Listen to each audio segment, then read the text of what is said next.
This is the Riz Pod with yours truly, Riz and Howard the Great Poupon, and the incomparable John M. Laws. Now, let's get back to the show. Ooh, yeah, baby. We are back with the Riz and Howard podcast.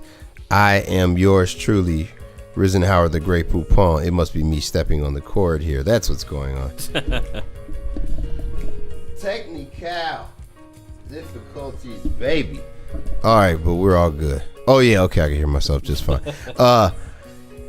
So another idea I was thinking about as far as sponsorship goes is, hey man, all you guys who have your videos and your songs and beats that you're putting out there, man, send them to me, man. I'll play them on my podcast. I'll definitely put it on the video cast as well. Okay, so why do I keep fading out here, dog? You can put it right up top here. That probably is the best one. That's what's up. Let it rest somewhere. Alright. Oh shit.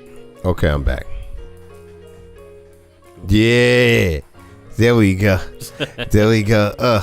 But anyway, so yeah, so all you do is you got your videos out, you got your songs out, you got your mixtapes, etc. Hey man, send them to me at therizpod@yahoo.com. That's the Rizpod at yahoo.com. Damn, say that 3 times fast. The Rizpod at yahoo.com. Send them to me and I'll put them into the video cast as well as the audio cast. But once again, this is a special edition today of the Riz and Howard podcast with yours truly, Riz and Howard the Great Poupon, and my co-host, the incomparable John M. Laws, where we're doing all John's thoughts. And where we left off, we were talking about our thoughts of what is success professionally. Yep. Okay. Now I think we're getting into dangerous territories. Okay, so what was the next level of that question you want to talk about? Now, even though we may have appeared to have strayed on the tangent when we're talking about just perceptions of workplace in general, it still has what is success, because those things, your job or your status socially, had a big part to do with how you define yourself success-wise. Mm-hmm. So now the next one, our next level, if you will, is going to be relationally. How do we define our success relationally? Now, this could be between you and your spouse. This could be you and your family, you and your neighbors, or just how you relate to others around you within your world. How would you define a successful relationship? I have a successful, or excuse me, when I say success, I mean functional. I have a functional and balanced relationship with those around me. How would you define having that be your reality? It's a tough one. Peace of mind and lack of fear. That's a good one. Once again, I remember. You know what? A lot of the bad relationships we have are the ingredient that's making it horrible is fear. Right. There, at some level, there is some element of fear involved in those relationships. Fear makes you hold back. Yep, makes you hold back, makes you lash out. Yep. You know what I mean? So that is something about it that when fear gets involved into a relationship, that's where I believe it becomes toxic. Yeah. I'm afraid you're going to leave. So I'm afraid you're going to outdo me. I'm afraid you're going to embarrass me. I'm afraid you're going to hurt me. I'm afraid that what you say ain't true. I'm afraid. Why? I'm afraid I can't believe you. Right. You know, I can't trust you. Right. So when you start introducing, that's what I'm saying. When you eliminate fear, when you have relationships where there's no fear, that's where you have peace of mind. Right. And where you have peace of mind is where you start being the most of yourself. Yeah. They say that with kids all the time when they talk about behaviors. Kids act out in the place where they feel the most safe. Yeah. Okay. Eli will throw a temper tantrum at home. Yeah. Because he knows he's not going to be hurt. Yeah. You get what I'm saying? Whereas, you put him in, a new school or something like that. Like, oh, wow, this kid's pretty quiet. Yeah. You know what I mean? And I hear all the time, well, I bet he's a rabble rouser at home. And it's like, oh, okay, well, then that means that you're doing a good job. Right. Now, what does it say about the kid that acts out at school? Right. A lot of times. That's where he feels safe. Right. This is where he feels the safest. Yeah. If you've been raised in a trap house. Yeah. Yeah, you know what I mean? You'll be quiet at the crib. Right. And a little rowdy at school. So that's my main thing with relationships is safety. And I always try to, it's like this, I try to provide as much safety as I can to those that I want to relate to. Right, right. You know what I mean? No, I'm not going to judge you on this, that, and the other. Even if I'm placed in a position where I do have to judge you, yeah, I'm going to do it as polite or courteous as I can. Right, right. You get what I'm saying? And so that's where I would see success. Right. That's what I think about when I think about my wife and I, when I think about me and my son, is like getting to a point where, no, I'm not afraid to.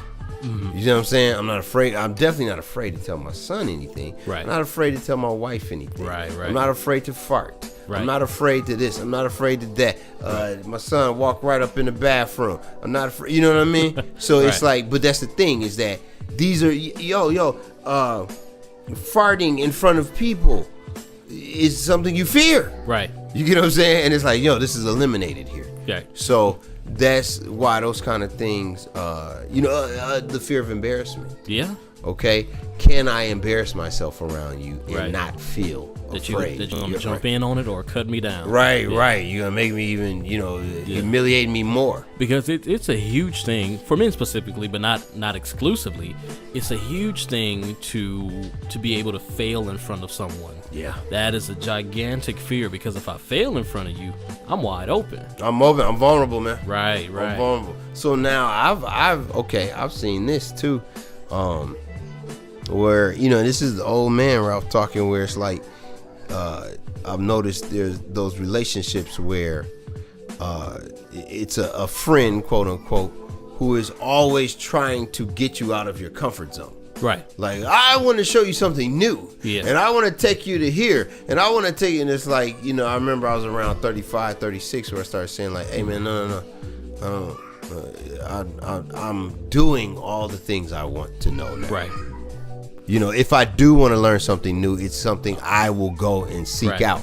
But this is not, we're not 18, 19. Let's enrich your life. Nigga, I drink screwdrivers when I'm at the bar. Right. That's it. This is what I can handle.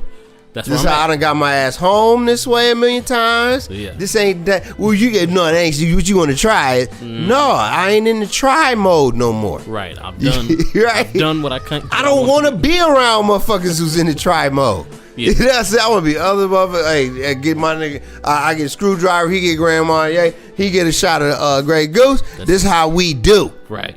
That's it. So no, and it's not like I'm saying. It's not that my mind is closed. Right. But so here we are, just to make it practical. So, I had this friend that we were friends back in high school, but kind of disconnected. Catch up with him a little bit later. Right. We're both young families and all this kind of stuff. Man, I gotta get you out there on that golf course. Okay, well, I've played golf a few times. It's not something that it's, okay, great. I do have my left-handed clubs, so I'll go and play. Okay, but then, hey, next week, why don't you come on out and, check out the show I'm gonna do, Right. Next week, show up. You know what I mean? What is it really about? Right. I'm doing the golf thing. It turned out, cause it ain't even like, hey man, I know the rules, man. Nigga, right. I just, just play and figure it out. You gotta make sure you're holding this. It's like, wait, okay. I didn't say I wanted a lesson from you, bro. Right. And why would you want to? Yeah. I don't want to give anyone a lesson for anything. Like if you invite me and I can't play, then you might say you might want to go get lessons. Look, yeah. That's the first thing I say if it's something I loved. Right. Like, hey man, I want to. Hey Ralph, I want to go play pool with y'all. You know how to play?